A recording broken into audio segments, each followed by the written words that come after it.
некој повеќе интересен да го оцени. Мене од денот Ако нешто за работите баре, достига тоа, нешто, баш у сред вафта како е едно дело. мене и многу луѓе ми се јавуваат у текот на неделата. Ова сега го направам, како да го направам. Јас сум им оставил како простор. И мене да ми е воопшто проблем. Пола сад на телефонот да биде, нифи да има објасни. Затоа што тој едноставно ти верува и сака да го направи тоа што го замислил онака како што треба, да не гутне. Одим до како да купи, како да го обработи, како да го зачини, како да го припреми за да почне да го готви. И ова значи дека може да отиме да го дојде во гастроклуб дени од 4 до 6 сезони. Медајдов, да.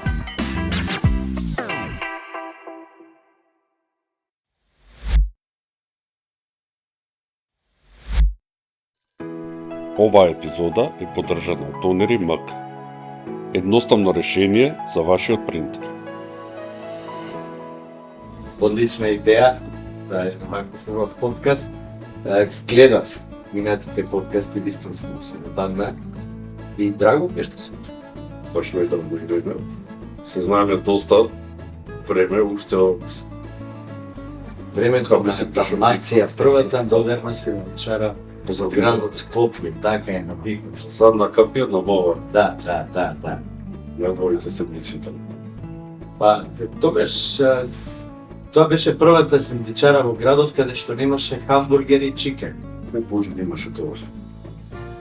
Колку години имав? Па 26-7 години може. Доста го. Да, доста млад. Приказката се тоа почна прво отворив тоба. После 6 месеци работа, првнежно ден, седев натре, живо пиле немаше да помине, викам што правам. Се чекам да дојде некој да купи цигари, некој списание, некој чипс. Не ме правиш така среќен. На дождот излегов преку улицата, вако поглед на дуќанот, стана барака, викам, ќе отворам сендвичар. Легов натре, направив извештај, заклучив и отидов дома. Рано са бајле другиот ден, отидов на пластичарска, да видам тостери, футези, појмај, што го. Тогаш едно момче во еден дуќан, многу љубезно, Ерхан, денеска го пријател, и приде и ми вика што ти треба, јас му кажа, вика седи, чај нарача, го зема телефонот и почна да се јавува по пријатели. Ми треба тостер, ми треба ова, ми треба ова. Утре вика ќе се јавам да ти кажам колку пари, да ми кажеш дали ја ти нарачам. Меѓу време со татко ми и со чичко ми, направивме еден нацрт како сето тоа ја сакам да изгледа. Отидовме во една компанија која работи во Месингевица. Така натаму, нарачавме све, другиот ден веќе тоа беше обуќено. Робата што ми беше во тобакото однесов горе во бохито кај чичко Бошко, човек на место, голем пријател, и почнав да работам натре за 7 дена, јас направив отварање на сендвичарата. Немаше хамбургер, немаше чикен, имаше многу разни кремови, убави лепчиња за кои навистина потрошив 2 дена за да ги најдам по нашите форми. И беше многу тешко на самиот начин. Затоа што секој човек што ќе влезеше прашуваше дали има хамбургер и чикен. Не. Ама имаме многу други убави сендвичи, не фала. Од МВР, бидејќи тука блиску со кеси полни сендвичи, минува, јас се веле, добро утро комши и на здравје доручек. Ме гледаа вака и се чудеа. Додека дел од нив не дојдоа да пробаат од она што јас во тоа време го нудев и така почна игра. Колку време е? Добри 5 години. 5 години. За тоа беше. Спроти во зградата отворив првиот пица бар во градот, 4 сезони. Таму правев наполитанско тесто без многу голема галама. Меѓутоа, еден телевизија ми направи една многу интересна реклама, каде што јас кажував дека тестото за пиците кои ние ги правиме таму има 100 години традиција. И навистина потекнува од Хрватска, од Истра, Опатија, Ичичи, Опатија, Ичичи, Ловреника, Лунгомаре се вика патот кој оди покрај обалата од авско-универско време, а на половина пат од Опатија до Ичичи имаше стара пицерија, да се викаше Венеција. Сите на плажа, јас кај мајстор. После месец и пол од кога требаше да се забинеме, ја отидов да се поздравам и човекот во рака ми даде домикче и ми рече: сине, чувај го ова, затоа што ти рад нешто вакво ќе работиш во животот. Да, ден денес го чувам тоа ливче со рецептот од стариот мајстор. Правилно. И сум многу горд за тоа што Пица бар 4 сезони траеше околу 15-16 години. Јас го правев тоа тесто без многу голема галама да дигам, со долга ферментација, со пиците ги печат на убава температура, значи на висока наборна. Правев магија. Луѓето беа навистина задоволни. Меѓутоа, едно време сватив дека ми недостига знание. Го продадов бизнисот и заминав во Шведска. Во Гетеборг, драги пријатели, и таму учев италијанска, француска кујна и кантина система де лунч ресторан. И навистина многу научив, меѓутоа, кога почнав таму да учам, сватив дека га немам. Тоа што ние овдека многу често сакаме да измислуваме, да смислуваме, да импровизираме. А тоа не се прави во светот. Во светот се користат веќе испробани нешта, кои голем дел од популацијата ги има прифатено. И се почитува стандард во квалитетот. Се почитуваат кодекси, се Дали тоа значи дека ги почитуваат традицијата, затоа што 100-200 години некој на обиди и грешки создавал нешто. Веќе го пробувал. Традицијата секако сите ја почитуваме, меѓутоа, кога станува збор за угостителство, угостителството е услужна дејност и ние во ресторан одиме за тоа што сакаме да биде поразлично од дома. Токму и тоа и го добиваме некогаш. Меѓутоа, најчесто одиме за тоа што храната што ние ја одбираме да ја јадеме, не само што е поразлична од дома, него и повкусна. Затоа што во кујната готвачите мора 100% да обрнат внимание на она што им го нудат на гостите. Готвачите многу често готват за луѓе кои воопшто не ги познаваат. Меѓутоа, доколку го имаме тој стандард во квалитетот, и ако мене ми се допадне нешто, јас судам повторно тоа да го јадам. Задачата на готвачот како извршител во кујната е да го направи тоа јаде онака како што го направил претходниот пат, за тоа што јас за тоа сум дошол. Можеме ние да експериментираме и да кажеме: не, сега јас ќе ти направам нешто такво, ама не е така. Не. Сакам да јадам карбонара. Јас сакам да јадам карбонарата што сум јадел кај вас првиот пат. Зашто таа ми се допаднала и јас на моите пријатели, на моите најдри им викам: ќе одиме таму, ќе јадеме карбонара затоа што е превкусна. Сега замислете, ако јас покажам тоа на моите пријатели, на моите драги, и одам таму и не го добијам тоа, нема никогаш повеќе да се појавам, за тоа што прво јас не сум го исполнил она што сум го кажал, поради нечего друго речи. Стандартизацијата е најважната работа. Каде се македонските ресторани? Многу далеку, може да бидам искрен за тоа што ова и малце сурово ќе звучи. За жал, Ако е реално, тоа е тоа. за жал, голем дел од нашите угостители не обрнуваат внимание на многу нешта. Првенствено на кодекси, на системот по кој ни треба да функционира, на одбирање на мирници со кои треба да зготвиме храна. Можеме секој ден да купуваме различен домаќен пазар. Можеме секој ден да купуваме различен квалитет на месо. Токму поради таа стандартизација. Мораме да бидеме многу педантни, многу прецизни во сето она што го правиме ради нашите почитувани гости. Гостинот многу лесно можеме да го добиеме, но тој многу лесно можеме да го изгубиме. Уште полесно. А ако изгубиме денеска еден гостин, тој ќе каже на 10 луѓе, тие 10 луѓе ќе кажат уште 100 луѓе, и тука веќе нема враќање. Најголемиот проблем е во тоа што многу често луѓето кои се одлучуваат да почнат бизнис како угостителство не се угостители. За да работиш угостителство треба да растеш и да живееш со тоа. Да го чувствуваш. Па ќе влезеш во еден угостителски објект што е најважно, некој да те прими, некој да те смести. Оној кој работи како послужувач, тој треба поворно да ти го долови вкусот на храната која ти ја нуди. Тоа мора да познава материјата. Продам. Или на испит одиме спремни, имаме добар резултат. По испитот одиме неспремни, ние не можеме да добиеме добар резултат. Исто и во ресторан. Сега, пардон, готвачот во кујната мора да има 100% соработка со сервис. Секој утро во рестораните на светот се прави morning briefing, еден праток, утрински состанок, каде што шефот на кујната се состанува со шефот на салата. Се договараат што прво треба да се понуди, затоа што нели сите намирници имаат и рок на траење. До готвачот зависи колку е он умешен да го продолжи рокот на траење со педантно складирање, вакуумирање, ред други нешта, добра температура во фрижидерите. И сега, добра температура во фрижидерите што значи? 4 степени е максимумот на која температура треба да работат нашите фрижидери, затоа што до 4 степени бактериите буквално се успиени и не се размножуваат.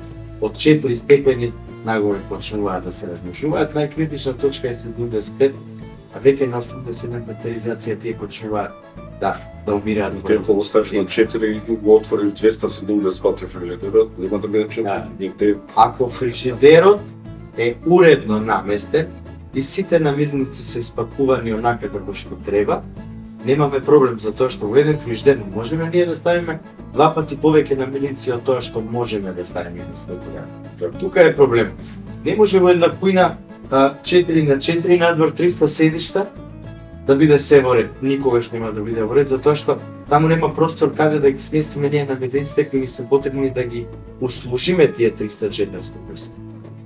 Значи, првенствено треба да обрнеме внимание да ги обезбедиме сите можни услови во кујната, пред се да ги заштитиме сите намирници, да имаме добра припрема, затоа што добрата припрема и 99% сте по работата, како и во сите други области. Сигурно од претходниот ден за наредниот.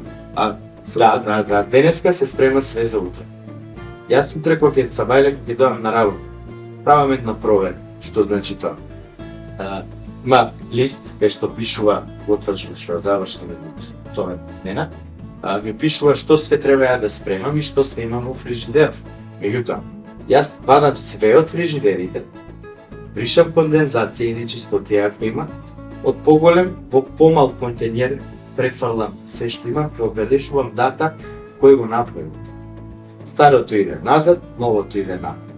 Меѓутоа, кога ќе проверам комплетно фрижидерот што има во него, за да дополнам мојата позиција, јас одам и земам се што ми е потребно, тоа го обработувам и го складирам. Значи, новото назад, ова што од вчера напред. Прво го трошам тоа, кога ќе го потрошам тоа, јас морам да го наpunам фрижидерот штетнеш. Ова го слушам се, сите ова некако навестува дека сите тие готвачи, шефи, треба да имат доволно персонал, доволно простор, доволно услови за работа и доволно разбирање од сопствениците, да не биде веќе и појак да ти кажат, да кажа. Све почнува од француската кујна, каде што они смислеле систем. Прашањето ми беше колку сопствениците ги разбираат барањата на Сега ќе, тоа е сакам да ви на обяснам. шефовите на пилни. Многу ретко, многу ретко. Ugostителството е навистина многу добар бизнес, меѓутоа за да го работиме, треба вистински да го разбираме. Се почнува од француската кујна, каде што тие смислеле систем на функционирање човек на секоја позиција. Каде што секој готвач во кујната за својата позиција се грижи како тоа да е негово царство. Тука е успех. Ако сите во кујната подеднакво се грижат за својата позиција, обезбедат добра припрема, ја познаваат термичката обработка, знаат како сето тоа да го обработат и немаме проблем. Наша задача во кујната е да го слушаме шефот, затоа што шефот ги добива нарачки. Тој стои на сервис, на пас. И он чита. Имаме 5 нарачки. Јас го слушам само моето. Пример, јас сум на позиција месо. Јас слушам се што ќе каже од месо, ја тоа веднаш почнувам да го приправам.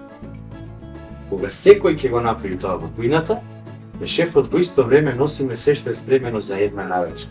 Меѓутоа, шефот има задача која ќе добиеме пример 5 нарачки одеднаш, ќе стигне до петата нарачка, повторно се враќа на првата, јасно и гласно ја чита, за секој да може да слушне и да каже една минута, минута и пол, 3 минути, за он да знае да го припреми сетапот што му е потребен да постижи таа. Ние како готвачи носиме све на тацната и шефа, а он внимателно, педантно и прецизно сервира и известува веднаш луѓето кои работат во сервисот да дојдат да земат таа нарачка, или им кажува кој број на нарачка, или им го остава парагонот. Сето ова ми е во science fiction, дали ќе една стоса пари. Да. Како да некој филм се ајде да раскажем како. Пред малце спомнав дека кога Точно кога седеш како гостин и некако не го гледаш сето тоа. Обично слушаш кој номерот кој што ќе ја, тока е се ова луѓе овие седат на маса, па ќе викнеш кој номерот брат, тока ми се представици не више. тоа е оно што ние не смееме да го правиме, тоа со гостителите не смеат да си го дозволат. За све има време. Со добра припрема и со добра организација и одличен тим во кујната, гостинот никогаш нема да прашува им како ќе Да ви испадне дека да излезе дека сите ресторани се катастрофа. Не. Има добри ресторани. Секако и се за пофалба. Се повеќе и повеќе луѓе кои работат во ugostителството вложуваат во себе за да станат многу подобри. Тоа е ретко случај со собствениците кои отвориле ресторан за да се збогатат.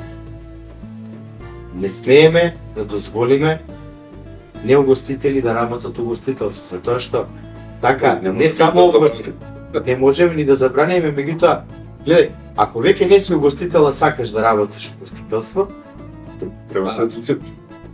гледај, не мора ти да се едуцираш. Викни луѓе кои го познаваат за начин. Викни луѓе кои се долгогодишни угостители, лати. Ти уживај во твојот ресторан со твоите пријатели. Меѓутоа, не дозволувај нештата да не бидат онака како што заслужуваат. Затоа што, повторно ќе кажам, гостите плаќаат. Ако не ми го дадеш тоа што сум го платил, заборави. Не ме интересираш кој сакаш биде. Затоа што јас кога одам во ресторан, сакам вистински да бидам испочитуван. Да ме се спомнат, да ме примат, да седнат, да ме услужат, да ми објаснат, и на крај да го добијам она што ми го кажале дека ќе го добијам. Да ти запни. Знаеш колку убаво чувството кога ќе дојдеш повторно на некој место и ќе полни. Не тоа во Белград ми се случи. Така, да. Иако одам годишно еднаш два пати, во ресторанот кај што седнав, спомнам да тоа името го запомнам. Браво. Ама не го запомнеле, ја видов дека го запишале. Што хубаво. Тоа е грижа за корисници. Да, и многу убаво. Значи, дојде на душата дека Некој стигне во Белград, јас прво кога ќе стигнат седнувам таму. Зошто? Затоа што ти таму се чувствуваш многу убаво, ти си среќен. Битна е среќата во животот. А храната е Потоа е што после некогаш да се случи грешка, што може да се случи на човек, така е. јас ќе оправам. Нормално. Многу е лош моментот ако одиме 10 пати во еден ресторан и сме биле задоволни ако еднаш погрешат, тоа да го расшириме меѓу народот. Не, свати некогаш. Убавото во мојата работа е тоа што јас и да погрешам, можам тоа да го поправам. Само ми треба повеќе време и плюс намирница. Меѓутоа, секогаш мораме да мислиме на гостите, затоа што не секој сака да остане во ресторан 2, 3, 5 сати.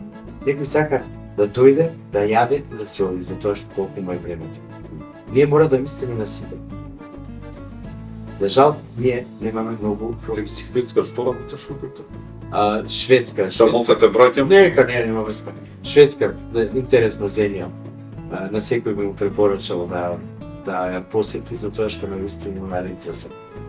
Работев во два италијански ресторани, едниот се вика Цицеро, другиот се вика Нона. Работев во едно француско бистро кој се вика La Paix Française. Таму Джими Мартин ми беше шеф во Лондон и шеф во Париз, су шеф. Одлични момци, големи професионалци. И работев во една шведска компанија која има 7 ресторани, лунч ресторан ги викаат, и тоа се оние кантини порано што постоја кај нас. Од 500 до 600 гости секој ден.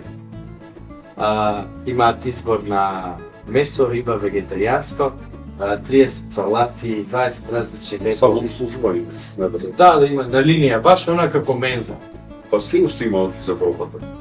Има и многу добро функционираат. Едниот од рестораните се наоѓаше во една зграда на излез од Гетеборг према една општина која се вика Мондал, а другиот се наоѓаше во еден многу познат универзитет таму и навистина беа одлично организирани, опремени максимум со се што може. Замисли во ресторанот Einstein што се викаше, во зградата на 15-16 спрата имавме 6 конвертомати. Модерни печки кои имаат и по 100 функции. И една таква печка заменува и 5 работници, затоа што те вика кога ќе загрее температура, те вика кога ќе биде готово јадење. Ти не се замараш. Едноставно ставаш натре, припремаш и си бркаш друга работа. Од 7 до 11 требаше да биде готово јадењето за тој ден. А од 11 до 2 спремаш се за другиот. Значи, добра припрема, 99% сте по работа, а внатре работевме тројца, шефот Тио, човек еден од Пакистан, кој ја преработуваше останатата храна во кинеска или во индиска, ништо не се фрла, економија 100%, и јас кој бев на конвертоматите и едни големи усени кипери ги викаме ние, меѓутоа ова се користеше и како скара, и како фритеза, и како се. И сега што правиме? Таму има компании кои вистински се грижат за угостители. Се што мене ми е потребно, јас денеска кога ќе завршам со работа, го отварам таблет, стискам апликација, стискам месо и ја нарачувам се што ми треба месо во грамаж, вакуумиран. Салати измиени, изсушени, само да земеш, да ставиш, да зачиниш, да ставиш во чинија и да однесеш. Значи све е организирано пиц-пец. Да ти е милина на работа. Сигурно имаш доверба дека тоа ќе дојде како што треба. Но да, таму не смее да не дојде. Затоа што ако не дојде, имаш подпишано договор каде што пишува дека ако компанијата која те снабдува со роба, со намирници, ако случајно има грешка и не сега да поправи, ќе плаќа пенали. Не се замараш, ти си имаш луѓе кои се ангажирани околу набавката и ти доаѓаш на работа и готвиш, произведуваш нешто кое другите луѓе го јадат и уживаат во тоа. Може да се сконцентрираш на тоа. Многу е убаво да се работи на Запад и јас би препорачал на секој кој сака да се занимава со Колку беше во Шведска? работа 6 месеци. И после каде идеш?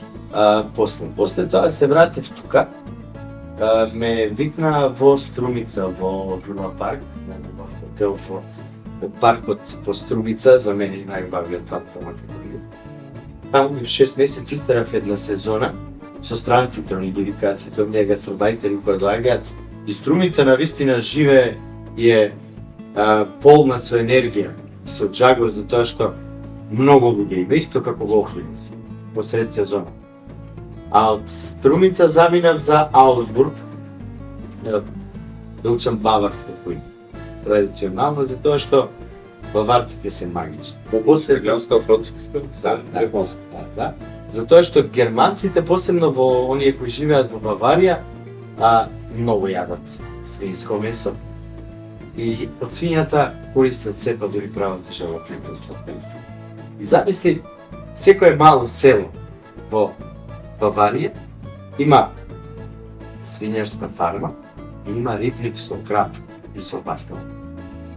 Традиција страшна и секој би сакал да го почувствува тој момент на, знаеш, како кај нас што се кебапчилниците.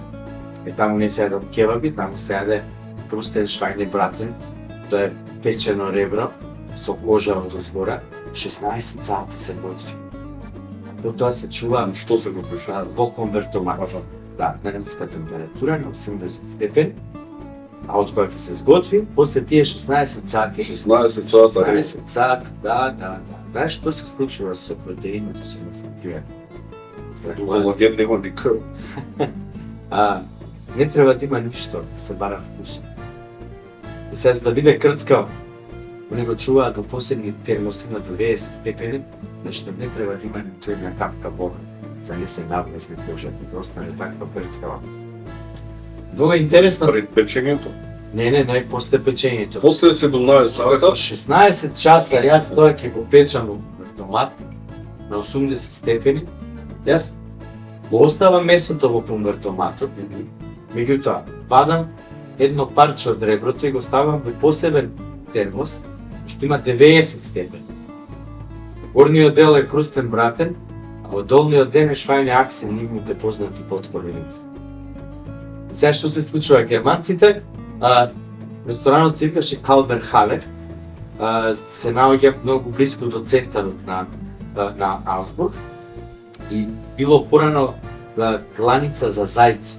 Меѓутоа, со времето тоа не го правило све како што треба и во истиот објект е градската пивара и ресторан. Има 500 седишта. Доаѓаат секој дневно, таму не можеш да видиш многу млади луѓе, него постара генерација на луѓе и порциите се навистина големи. Крустен братен се сеча 2 парчиња од реброто, кој е самтинг дебело.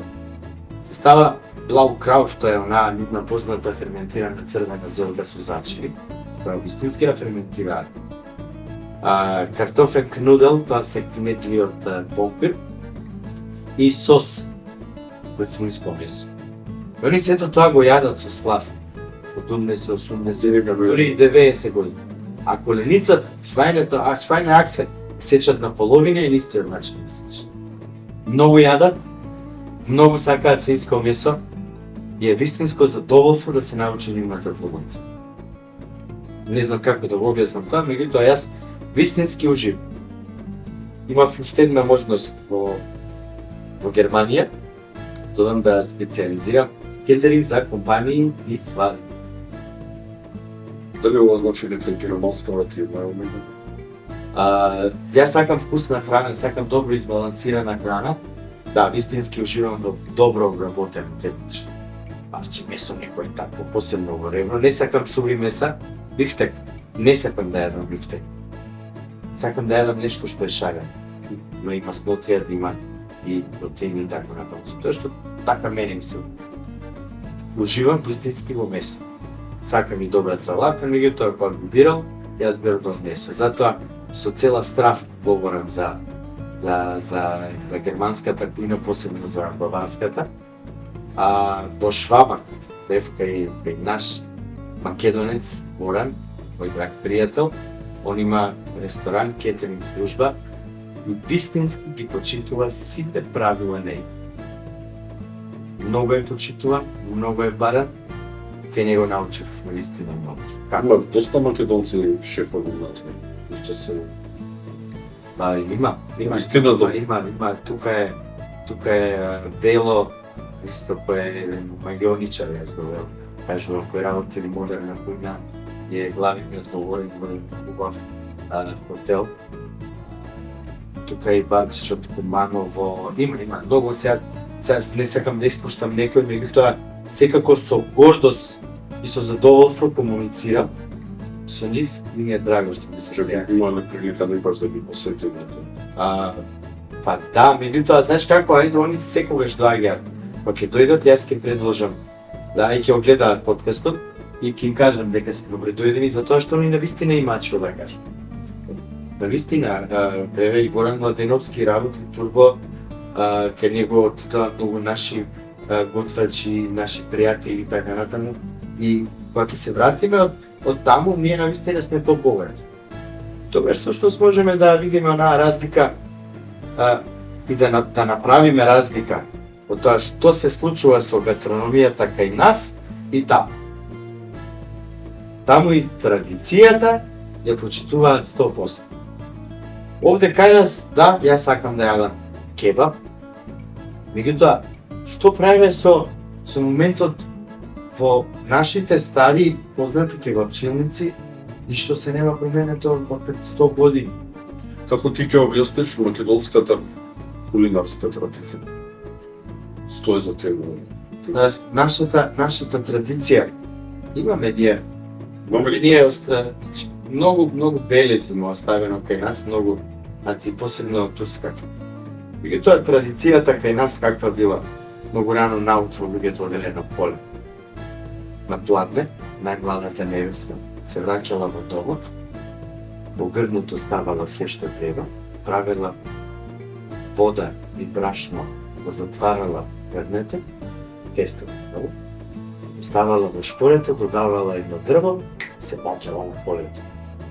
Пред зајди сонце, се враќале сите, пееле песна, јадели, пиеле вино, раке, пееле уште еднаш песна за утре денот да биде успешен и времето да биде убав. Тоа е тоа. Ние храната, за жал премногу е обработувана. Вкусна е, превкусна. Меѓутоа, Хипократ кажал дека здравието влегува во устата. Сега, разликата од европскиот начин на готување на храна и нашиот е многу различен. Таму вистински се почитуваат сите тие работи како да ја заштитиме храната, како да бидеме здрави јадејќи ја храната.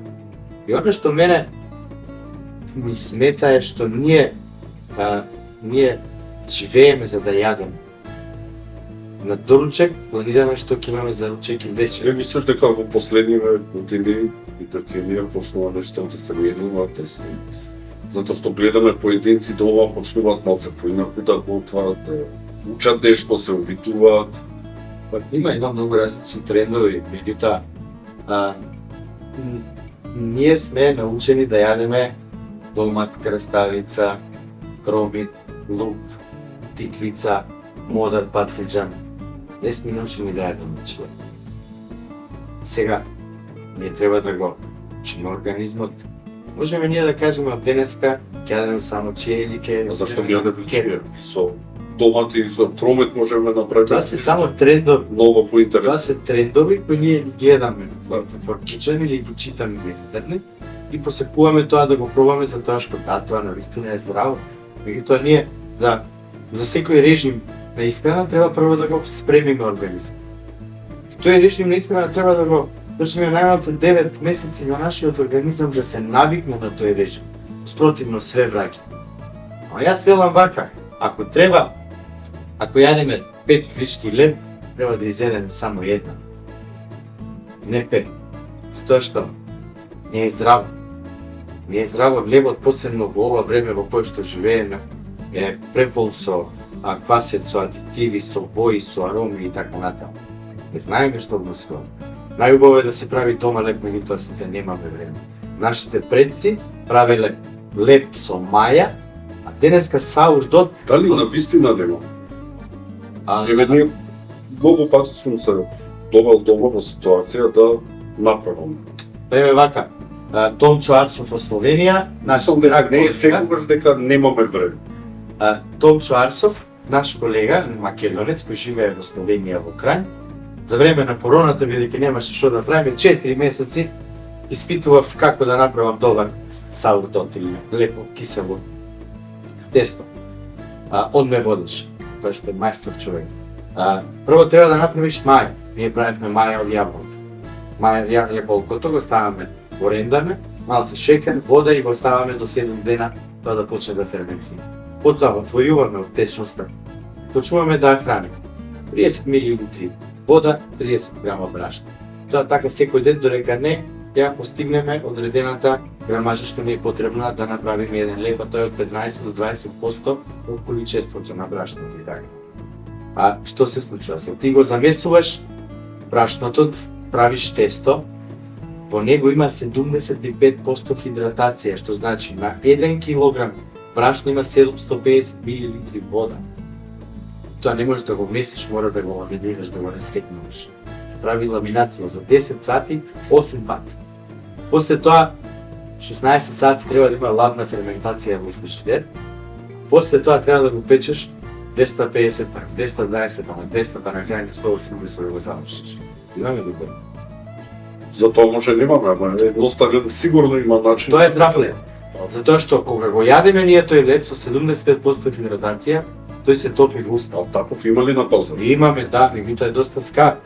И сега гледај, тој е многу здрав леб, тоа што гликемискиот состав веруваат дека и нивото на глутен се намалува. Ја не верувам затоа што глутенот е лепа.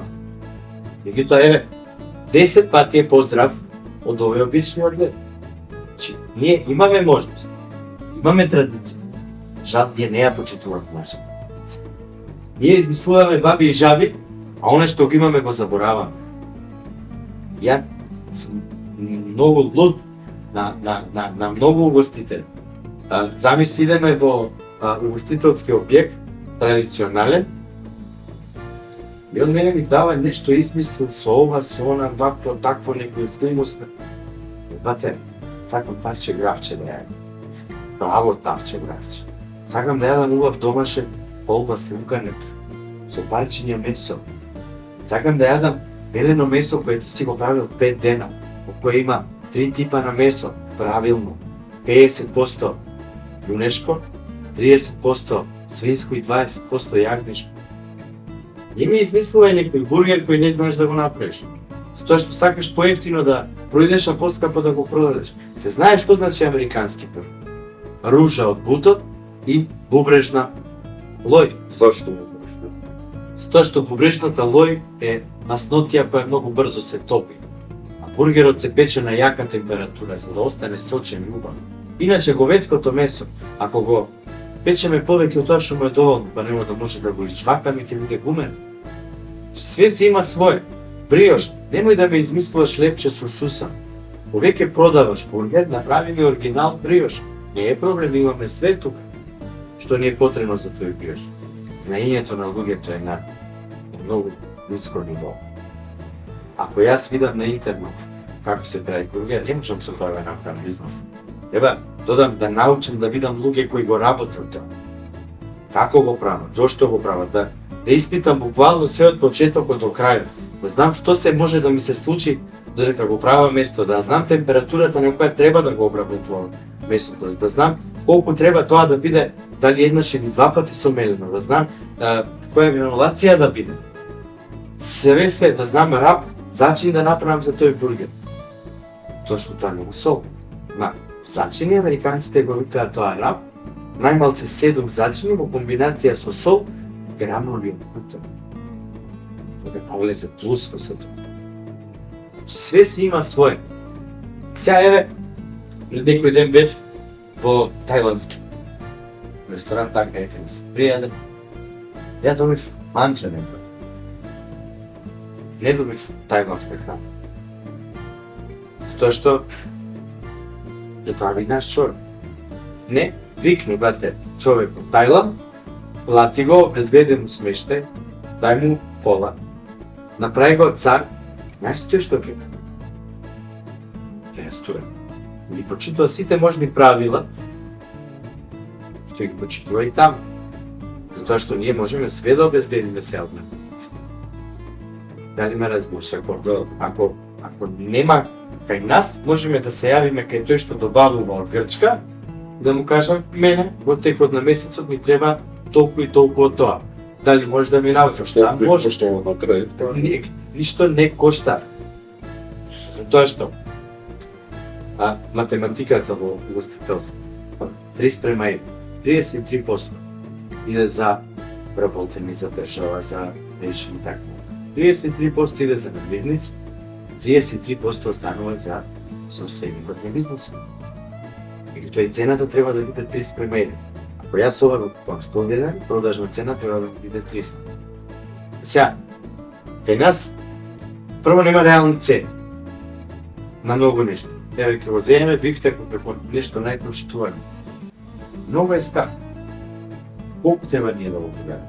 Колку грамажа треба да стане? Се знае колку се става. Ме разбираш? И доаѓаме до една ситуација каде што во моментов во градот Скопје, ќе го спомнам, има многу повеќе угостителски објекти него што има народ да ги посети за сите профитабилно да функционира. Тука се најде голем проблем. Добро, колку од нив се реално добри за да ги посети, што е дискутабилно. Така Тоа десетина сигурно има добри, кои што Мами, повеќе од десетина.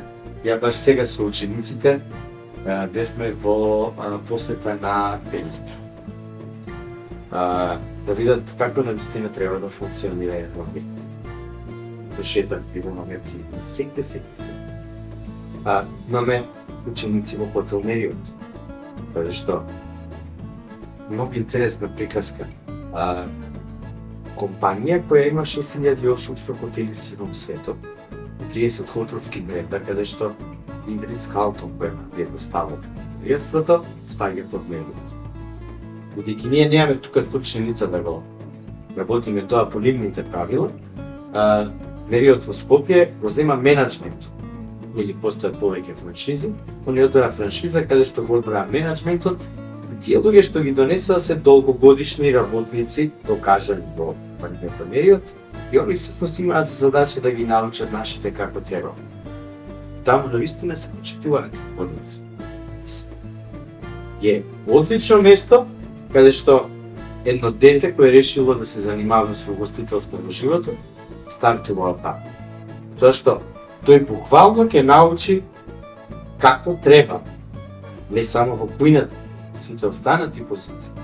Тоа што успехот доаѓа кога луѓето почитуваат правилата и со текот на времето стануваат професионалци во секоја што го работат. Да, и јас би им препорачал на сите оние кои сакаат да се занимаваат со угостителство, нека викнат луѓе кои разбираат и знаат како се тоа да го направат, нека најдат други луѓе што сакаат тоа да го научат и нека тегат. Тоа е единствениот успех. Меѓутоа, ако сакате вие во Шведска да отворите угостителски објект, покрај сите останати документи и докази дека вие сте угостител, треба да појдете во општината ви отвараат карта на градот и ви викаат, бате, ти овде можеш да отвориш угостителски објект како што сакаш, затоа што во радиус од 3 до 5 километри нема таков угостителски објект, а живеат 40.000 луѓе. Он ствари ти каже, бате, отвори таму и ќе живееш и ќе работиш. Меѓутоа, услови кои треба да ги исполниш. Од тесови магазини, од комори за одржување, од комори за замрзнување, од опрема која всушност го прави стандардот на квалитетот. Дали ме разбирате? Човекот е некој кој стиска да ги контроли има. Контролата е многу интересна, таму се јавуваат месец дена однапред, ти вика на тој датум ќе дојдеме во контрола кај вас, ве молам обрнете внимание на тоа. Он што ти кажува ти како треба да работиш правилно. Ама кога ќе дојде, ако го немаш тоа, него интересира. Клуч на врата, затворена од инспекција и те има во весниците, има сега. А во нивното ујеба, ако ти имаш компанија и јас соработувам со тебе, ако јас не ти платам фактура до договорениот рок, таму свети црвено и се јавуваат од ујеба. Вика, господине, вие имате долг кој треба да го платите, а истече на веќе 2 дена. Преба некој друг. Да, државата се грижи за тебе, меѓутоа ти можеш да ги почитуваш правилата. Сега, ние немаме Министерство за туризам. Имаме Агенција за промоција на туризмот, кој се грижи за угостителите самите. Затоа немаме. Некој, дали има работа ако нема кој да ти каже што да работиш? Нема. Ако јас ги оставам сите да работат како што сакаат, немаме ред. Од кај научил тој, од кај знае. Да имаме агенција или санитарна инспекција за храна и ветерина, кај што секој угостител може да појде и да побара книга за HACCP систем, да го научи дете да положи да добие сертификат. Во Турција, во најмало дуќанче, има урамена дозвола за работа со фотографија од инспекторот кој е дал таа дозвола. Можеш да правиш употребу. Значи, до нас државата треба да обрне многу внимание и да и да донесе закон во угостителство да работат лиценцирани угостители. Да, ние имаме многу луѓе кои работат во угостителство, а не го познаваме. Пример, некој човек, жена, не е важно, сака да работи во угостителство, мора да работи, му требаат пари за живот и се вработува како хигиеничар. Од хигиена доаѓа на садови. Од садови го гледа Салатер. готвачот како прави таму, салатерката ја гледа, оп, салатерката се заминала, дојди ти за мене. Она од салатерка го гледа готвачот како пече на скарата, наоѓа оглас во вестник или на интернет дека негде бараат готвач, јас сум тој, повели влези, нема работници, нели? Газдата мора да има некој кујна и он ги вработува тие луѓе немаат работа. Тие луѓе се домашни готвачи. Домашни домакинки, не ги поценува. Меѓутоа, не може, кога не го познаваш систем, и кога не знаеш како да функционираш, не може. Не може да добиеш. Прикажа дека готвењето во ресторани дома не е исто, дека табли не прави кој што треба да се дочи тоа. Кажи ми сега, ти си во вклучен во образовниот систем. Каде си сега? Да, вистинско задоволство. Со децата бевме. Так. Од минатата година, ова ми е втора година, работам како професор во средното универзитетско училиште Лазар Данешно сме дипломиран сега до професор. Да, навистина Много е многу добро. научив. Навистина многу научив во животот, многу вложив. И сум среќен тоа што сум во средното угостителско училиште, затоа што енергијата на децата е непроценливо богатство. И вистински уживам во оваа моја улога и многу пати во некога интервјуа усари сум спомнал дека ова е најважното улога во мојот живот, затоа што све почнува од средното угостителско училиште. Од деца кои гледаш дека се буквално деца со желба. Прво и основно, вклучам дека за да готвиш треба да имаш желба, потоа да посветиш внимание, на крај доаѓа љубовта, меѓутоа, вклучам и да развиваат италијанска фантазија, германска прецизност и арапска услужливост. Сакам нашата традиционална кујна да е модернизирано и многу едноставно. Прво го правиме онаква како што го прават сите, а потоа и викам вака. Секој готвач, за да биде добар готвач, позади себе треба да остави белег кој ќе биде препознат. Затоа сега ќе употребиме италијанска фантазија и ова обично традиционално јадење сакам да го направиме на поразличен начин. Да биде ваше. Затоа што ако е мој, ништо не се направи. И рече тоа е на дели јадење. Не сакам да биде на горен јадење, сакам да биде на алмир јадење, сакам да биде на снеже јадење. И сите тие да бидат препознатливи. И наистина пали. Многу често Многу е доволно деца. Што се случува? некогаш имало 1400 ученици деца во школата. Сега за жал, оваа година, минатата и оваа година имаме преку 400 објави на интернет мрежите, како промоција на училиштето за се што работиме со децата и плюс имаме околу 40 на гостување по нашите телевизии. Секоја чест што помагаат, што се со нас, затоа што ја разбираат нашата марка.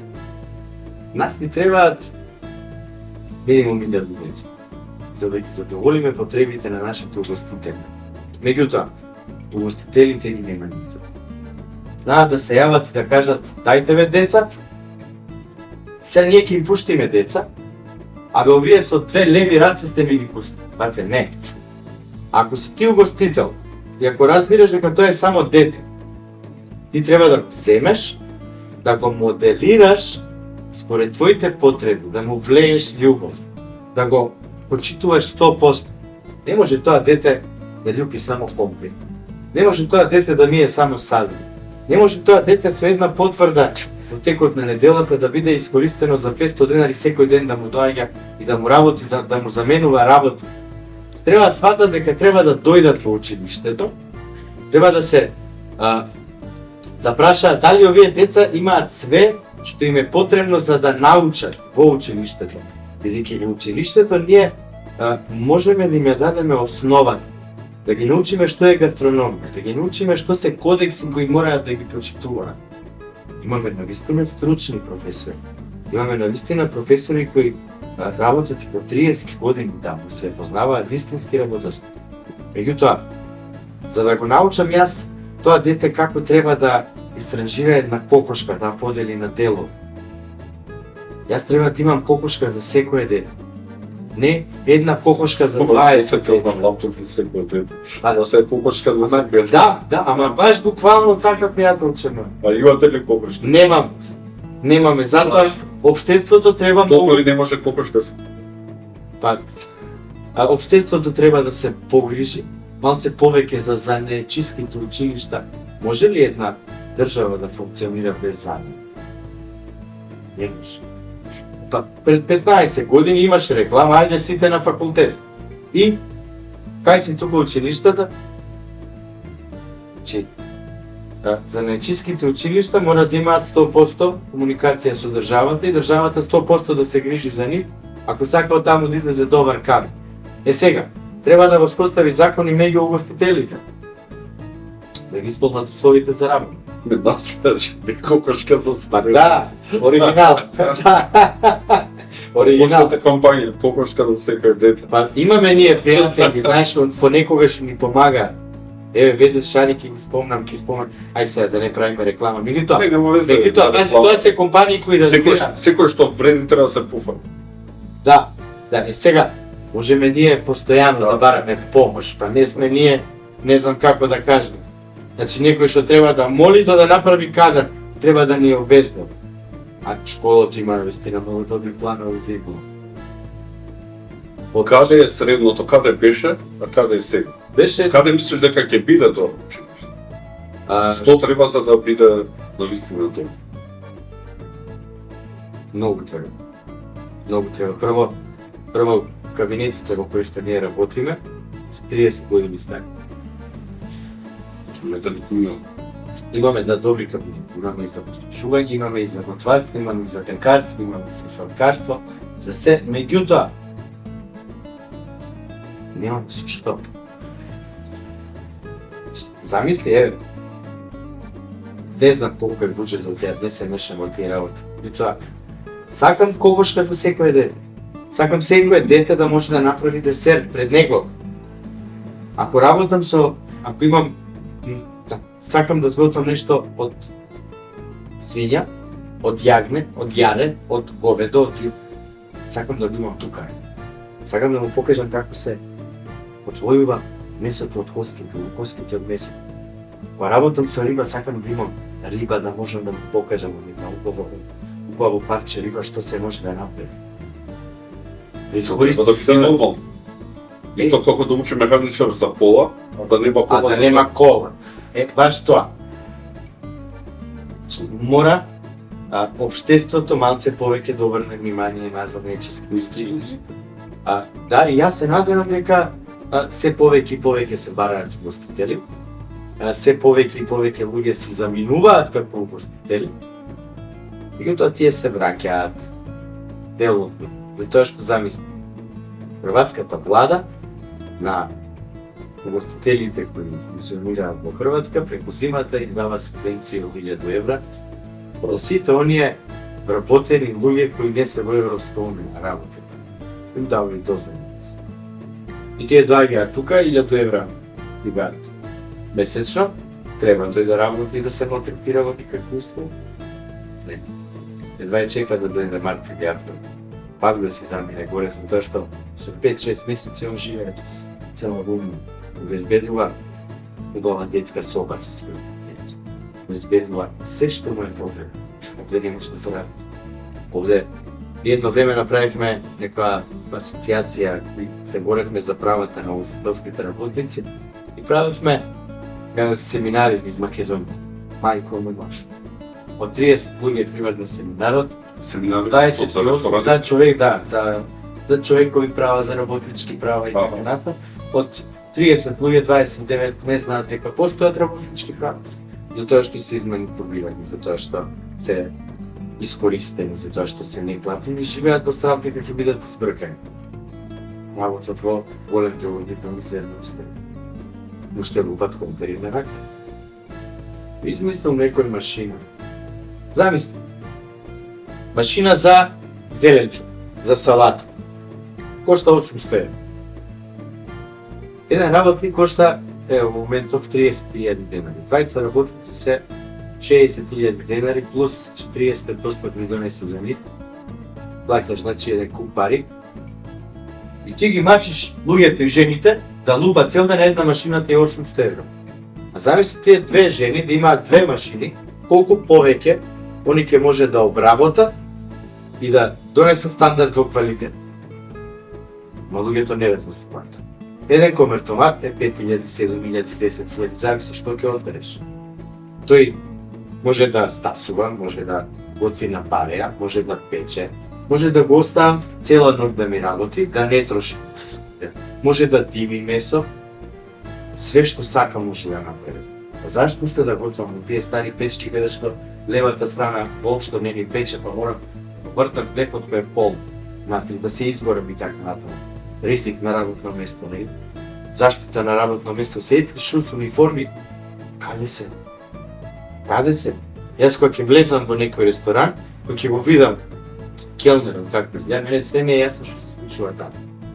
А излезе готвач, па генерал во бел, замисли сейфти шус, црни пантолон, бела рубуца, кецер, марам, две крпи, капа. Тој господин човек. Крпи. Зошто ми се крпи? Абе пак. И пиеш нон-стоп раце. Едната ти е да бришеш раце, другата е да фатиш штафче да не се загреало на угинот, па да се залепиш. Што правиме после?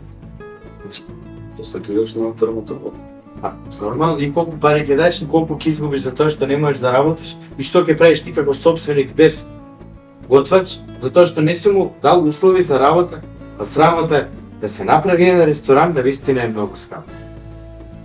Кујната е една куќа, салата втора куќа, тарасата трета куќа, лецињата четврта куќа. Сега, они вложуваат во сала, во тоалети, во не знам што, а кујната ја ставиле таму во ќошо. Не. Погрешно.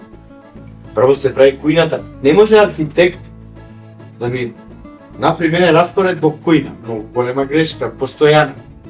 Се вика човек кој ја разбира кујната. Сигурно има архитекти кои што го разбират. Во последно време, да, меѓутоа порано, кога ќе ме викнеа како консултант по голема работа, кога ќе ме викнат во некоја кујна, ја не можам да се изначинам како луѓето да се снајдат, а кој ве организираше кујната? Архитектот. Не, че се знае вентилација, влез и излез на вода. Се знае влез за храна, се знае леска сподна помош за одржување, да замрзнување, суви магазин. Најважно е кај ќе ја сместиме ние робата што сме купили. Затоа што не се правиме пари. Многу е нормално да се има една вакуумерка во секоја кујна. За да вакуумирам тоа што ќе го исецкам, да го положам рокот, да обележам, да знам во секое време. Многу е нормално да имаме фрижидери кои нормално функционираат и работат. Не знам дали ме разбираш што сакам да кажам, затоа што многу е нормално на тој фрижидер јас да имам однатор запишано на која полица што ми стои. Па ќе речам, нормално е, меѓутоа колку е за неј друг нормално, тоа е... Еве сега нека слушнат како треба. И ако се пронедат во овој муабет, нека го испочитуваат. Они ќе си ја олеснат работата. Мене кога одам како консултант, првите 3 дена луѓето ме мразат од дното на душата. Искрено да ти кажам. Затоа што мислат дека ќе ми ја земам работата, затоа што сум дошол да им попувам, да, ја многу зборам, ма имам што да кажам затоа што ја познавам теоријата која им ја предавам. И сум многу среќен поради тоа. После 3 дена кога ќе видат дека нив работата ќе им биде многу поорганизирана и полесна, ме благословуваат нека да ме пуштат да си одам. Но тоа е поентата да ги научиме како треба да функционира. И ова со школото, А На вистина е мојата Ете најдош. преку се. Колку од децата, пошто имаше еден период, тренд, не знам уште дали не. Слуша, ова дето не учи, да и прати го таму дека иде у, не знам, хемиско, игостителско. Од 10 такви деца, едно може да испадне. Да го засека за најдот. Другите не сака. Дали има такви деца што не прави. Има. Не, учи колку да заврши школа, прати го Има, слите. да. Сега, гледаш што е поентата. Имаме 24 деца. И нормално, прашањето е, кој од вас сака да готви? Дигаат рака тие што сакаат, тие што не сакаат, не дигаат. Ја викам, окей, но дали вие на нас ке ни дозволите да готвејки, учејќи ги другите, да ви дадеме на вас малце убава енергија, ако ништо друго да научите за себе, да се изготвите убава храна. Тоа што, прво и основно ги учиме за сите кодекси. Што значи кој? Правила во кој? Што е на кодекс? Дори ги учиме и како да си помогнат на себе кога кој брат, глава и така да мали малче се. Значи, во кујната мора да постои тим.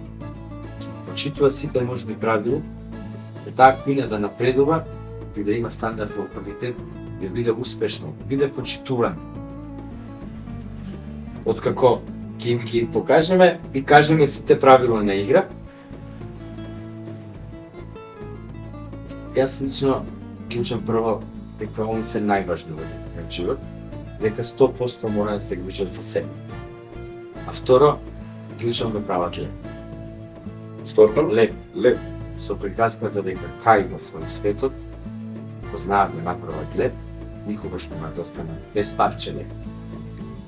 А потоа, имаме програми во кои мораме да работиме, распределение и така натаму, ми мораме да ги почитуваме и почнуваме полека, од основата па се погоре и погоре.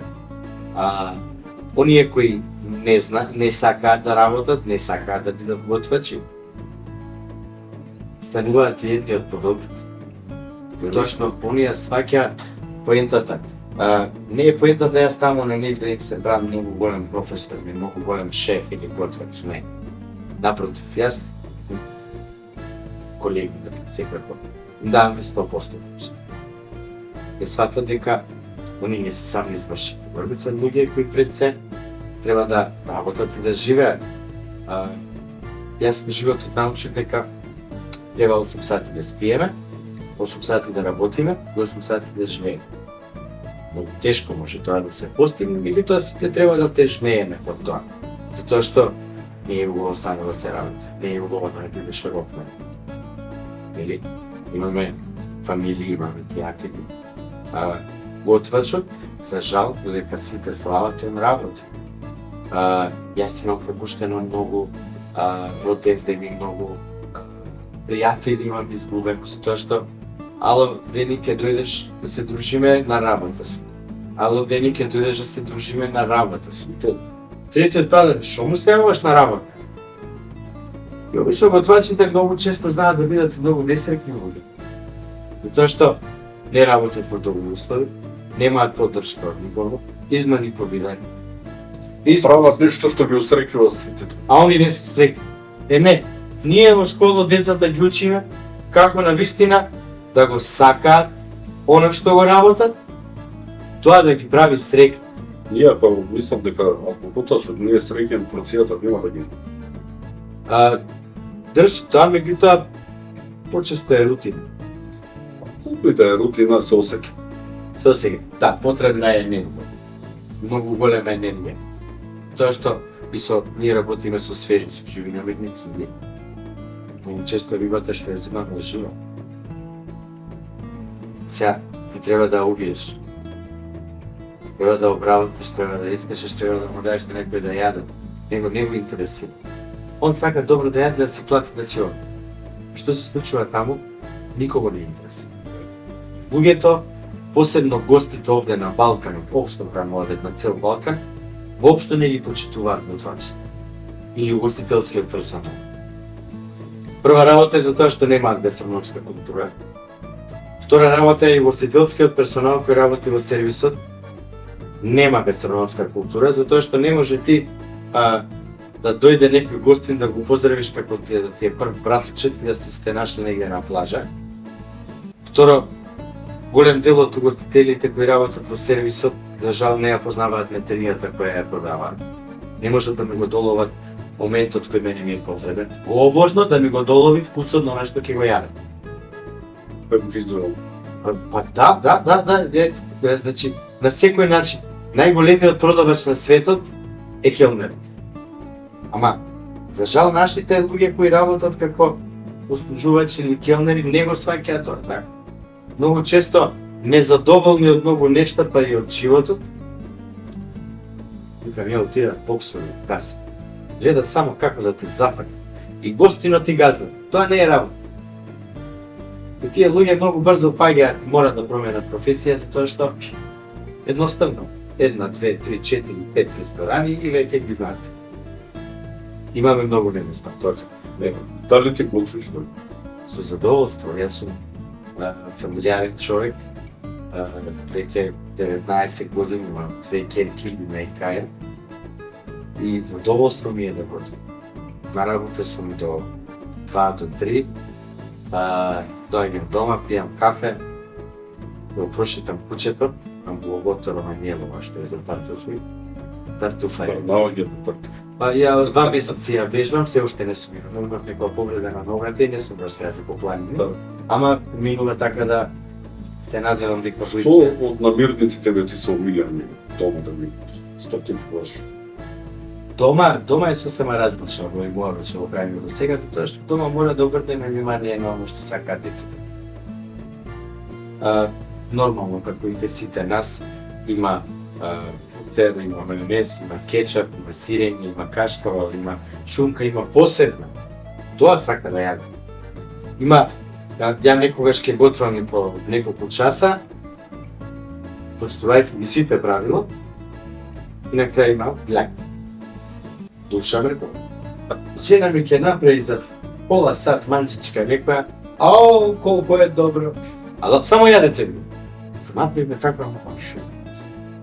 Тоа што се натало туреше директор. Ја например кога сакам да направам грашот, ја ќе си сецкам кромиче, морковче, спашка на целерче, ситно ќе го испржам све, ова знам да го изблендирам, па грашокот, па мефцето на страна, па ќе го исецкам, ќе го не брате грашокот в кромичето, морковчето, да се запржи грашокот, вода, тоа крчка се згустува колку што треба, толку и они го јадат. Сакаат многу да стан. Месо си јадат, добри се, посебно ребро. Пиле сакаат многу и сега последно време го испитував пилешкото месо. И многу често кога печеме дома пиле, ја сакам кога печеме дома пиле, белото месо е многу субо. И викам, мора да најдем начин како да го изведам сето тоа. Најдов многу едноставен начин. Пилето го купувам, свежо, го мијам, го сушам, го мачкам со масло, 20 грама сол на 1 килограм, ќе изберам. Додавам, го масирам селја и го ставам на собна температура 20 минути да пушти протеинот, бидејќи протеинот е ладен, тој на стегнат. Ние треба да го опуштиме, тоа ќе стрелно да се пече. За секој парче месо. Го ставам во рерна на жицата. Доле ставам тавче и го вклучувам на 80. Зависност од големината, Оставаш во загрејана или може и во загрејана. Јас ставам, па вклучувам и го заборавам. Значи, зависност од тежината на пилето. Ако е 1 килограм, час и половина на 80 степени може сосема доволно, ако е поголем и 2 часа или 2,5 часа. Откако ќе го обработам термички на 80 степени 2 часа, вадам надвор, покривам со најлонска фолија убаво и го ставам надвор да ми се олади, потоа го ставам во фрижидер. Тоа е припрема од денеска за утре. Зашто некојаш деца доаѓаат од 3, некојаш од 5. Јас ќе давам 2, повеќе во тоа немам време, меѓутоа ставам во фрижидер, така убаво завиткано, ја не се секирам. Другиот ден доаѓа, вклучувам рерната на 200 или 220, секоја домаќин знае како пече рерната, вклучувам на температура, одам се средувам, се пуштам кафе, додека го пијам кафето, рерната ја постигнала температурата. Јас го вадам, милешкото месо го вадам, ствари кога ќе дојдам за да се опушти протеинот, го отмотувам, го ставам на решетка, доле пак плен, 25 минути. Тоа се случува. Температурата го дупа од озгоре. Тоа напрегува и внатре. Дозгоре станува крцкаво, да има бакарна убава боја, што да ти кажам, а внатре меко и сочно путам. Или стекот го ставам на 73 степени, а после го дообработувам. За него не треба да се. Може и тој да се спреми однапред и да се овлади, ама го обработувам 40 минути на 73 степени, после во тавче го доправам унафред во што треба, сочен, никогаш суфен. Има многу Джейсон Блументал се вика готвачот, Како не. не е магионица. Еден од Јас ги правам и јајцата ми воле. кои тушираните, Да. браво, на која така? Ше Сам пареја што се. на пареја. Но се време повеќе треба, ама многу убава текстура да. Ама ај кажи ми, кога ќе обрнеш внимание на она што го готвиш, дали ти е посладко кога го готвиш? Тоа е поентата. Јас многу добро можам да познаам порција во која е обрнато внимание, порција во која што не е обрнато внимание. Се оние моменти fine dining, нели фино сервирана храна, молекуларни, не знам вака, не знам така. Се е тоа во ред. И луѓето се плашат, велат, абе тоа е многу скапо. Не, поентата на fine dining, на фино сервирана храна, е од еден модерн патлиџа, јас да направам убава комбинација во очинијата. Прво јадеме со очинијата. Ако се допаѓа она што ќе го видиме, тоа е предизвик за нас. Тогаш сакаме и да го пробаме. Ако готвачот обрнал внимание, направил убав баланс на градиците со кои што е сготвил порција, е бескрајно клучево. Најголемиот проблем за мене е во ресторан кој ќе одам, па ќе треба јас да додам во храната. Не бе тоа дома. Да. Тоа дома го правам. Сакам кога ќе ми донесеш порцијата, кога ќе пробам да се стопам. Толку ми убаво што не сакам да престанам. Треба да додам. Обично салата кој отидам и ќе ми ја донесам така низ за чинета, нема ништо правда. И еве ти соба или оцет, еве ти. Па донесе ми нож барем. За светот постојат два начини на сервирање салата. Свеж зеленчук, во последно време и во комбинација со протеин, и со винегрет или со дресинг. Винегрет е се што е направено како сос без јајца, а дресинг е се што е направено користејќи јајца. Толку едноставно. Дресингот и винегретот се додаваат во салатата, рачно и нежно се меша, а потоа се додаваат во чин. Дали можеш некој совет да им дадеш на готвачите дома што се? На домаќинките. Значи зашто видат сите домаќинки? Има и домаќини што готват. Па добро, да, тоа се сложувам. Многу мажи готват. Многу мажи готват, нели тоа гледа се што е, зашто домаќинките многу често се спомнуваат. Тоа што мајката, домаќинката, жената, некогаш имаше задача доручек, вечер, измеѓу така се ужи. Тоа беше една рутина постојано. Мажот кога ќе сготви дома, он дава се од себе да ги осети си. Значи останува, оди на пазар, да има сарница, да има маркет, купува се што му треба, гледа да биде педантен, да не растори многу, да биде све кој што треба. И храната што ја готви, навистина, по нејзи има многу енергија, многу позитива, многу љубов. И многу поразлично од домаќинка. Секоја домаќинка, секоја мајка, мајка. Значи, ги прави работите за тоа што мора да ги направи, мора да јаде. Да, обрна внимание на вкусот, знае што јадат децата, знае што јаде сопругот, знае што јаде бабата, дедото. Значи, овие сум делот на серијско производство. Тотму така, буквално сериско. Мажот што сака да готви, јас викам еднаш во неделата мора да сготви. Тоа што прва работа е проблеми на жената. Така, децата ќе знаат дека и таткото учествува во сите тие игри, да научат, или фамилија не е едноставна работа. Да се одржи, да се чува, да има мир, хармонија и така натаму. И една многу важна работа, која ќе поминеме во океан. Помири се на храна, и ако се слуша музика, ако се случува нешто убаво. Можат се помаци тоа. Тоа го слушам и го чувствам. Одлична феш. Мораме да се вратиме малце дома. Мораме, многу едноставно. Ставиме пари во джеб, додиме да јадеме. Меѓутоа, фамилијата е нешто кој мора да се чува и сите мора заедно да се организираме, да биде се во ред и секогаш да има мирисна, вкусна храна, музика. Така. Ти благодарам што беше гостин во нашиот подкаст. Очекувам пак да дојдеш затоа што остана многу работи не заврши. Ви заврши.